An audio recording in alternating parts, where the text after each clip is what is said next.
نیا army chief کون؟ فیصلہ صرف چند گھنٹوں کی بات رہ گئی۔ وزیر اعظم ہاؤس میں دوسرے روز بھی اہم ملاقاتیں، نام بھیجنا GHQ کا استحقاق، انتخاب وزیر اعظم کا اختیار۔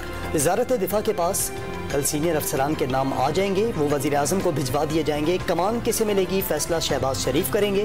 وزیر دفاع نے طریقہ کار بتا دیا، سول ملٹری تعلقات میں قطعی کوئی تناؤ نہیں، فوج نے اپنا کردار نیوٹرل کر دیا، خواجہ آصف کا موقف۔ روایت کے مطابق سمری بھیجنا GHQ کا استحقاق، عسکری تعیناتیوں کے عمل پر سیاسی حلقوں میں تبصرے۔ سابق وزیر اعظم شاہد خاقان عباسی نے سمری نہ آنا پیچیدگی قرار دیا تو رانا ثناء اللہ نے بتا دیا سمری آئے نہ آئے تقرریاں ہو جائیں گی۔ شیخ رشید نے وزیر داخلہ کا بیان خطرے کی گھنٹی قرار دے دیا۔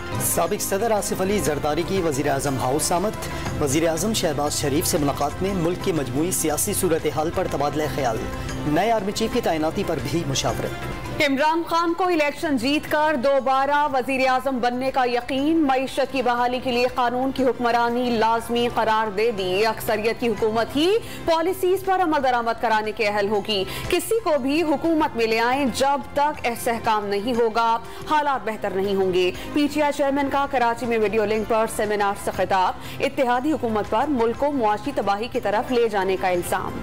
توشہ خانہ ریفرنس میں عمران خان کے خلاف فوجداری کارروائی کا آغاز، اسلام آباد کی سیشن عدالت میں ضلعی الیکشن کمشنر کا بیان ریکارڈ۔ PTI چیئرمین کے 2018 سے 2021 تک کے گوشواروں میں بے ضابطگی پائی گئی، ڈسٹرکٹ الیکشن کمشنر کا دعویٰ۔ سماعت 8 دسمبر تک ملتوی، جرم ثابت ہونے پر سابق وزیر اعظم کو 3 سال قید اور جرمانے کی سزا سنائی جا سکتی ہے۔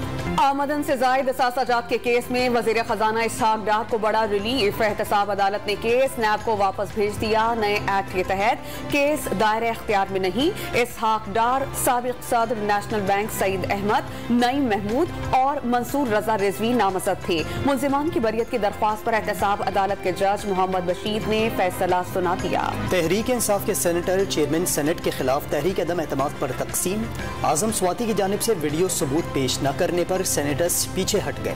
PTI رہنماؤں نے سینٹ میں اکثریت نہ ہونا تحریک عدم اعتماد کی راہ میں رکاوٹ قرار دے دیا۔ لاہور ہائی کورٹ نے لانگ مارچ روکنے کی درخواست پر تحریری فیصلہ جاری کر دیا۔ درخواست گزار کو IG پنجاب سے رجوع کرنے کا حکم، 7 روز میں فیصلہ کرنے کی ہدایت کر دی۔ وزیر اعظم شہباز شریف نے وفاقی کابینہ کا اہم اجلاس 24 نومبر کو طلب کر لیا۔ ملک کی سیاسی و اقتصادی صورتحال کا جائزہ لیا جائے گا، اجلاس میں اہم فیصلے متوقع۔ عمران خان پر حملے کی تحقیقات، ملزم نوید JIT کے سامنے 3 بار انٹرویو کے باوجود اپنے بیان پر قائم۔ ملزم کو اسلحہ فراہم کرنے والے ساجد اور وقاص سے بھی سوالات، ملزم نوید کا پولیگرافک ٹیسٹ کروانے کا فیصلہ۔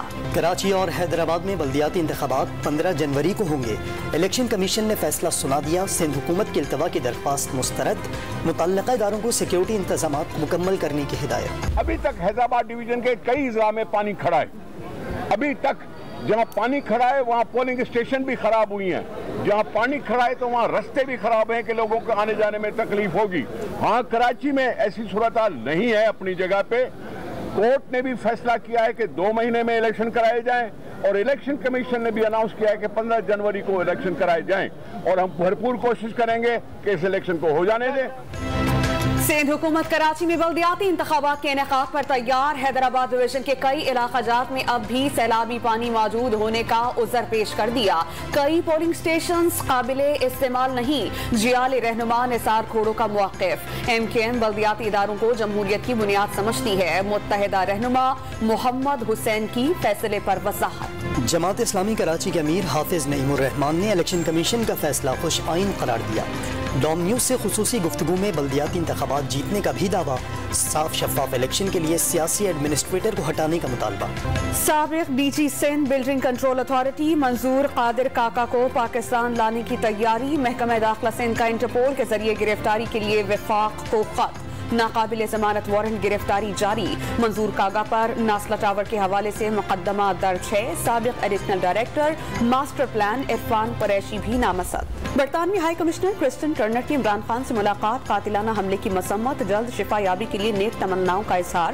انگلش کرکٹ ٹیم کے دورہ پاکستان کی تفصیلات سے آگاہ کیا۔ چیئرمین PTI کی پنجاب حکومت کو مہمان کرکٹ ٹیم کی حفاظت کے لیے بھرپور سیکیورٹی انتظامات کی ہدایت۔ امریکہ نے پاکستان کو خطے میں اہم ترین اور قابل قدر اتحاد اتحادی قرار دے دیا۔ بھارت ایک عالمی شراکت دار جبکہ پاکستان ایک حساس خطے میں اتحادی ہے۔ امریکہ پاکستان کے دیرینہ تعاون کو قدر کی نگاہ سے دیکھتا ہے۔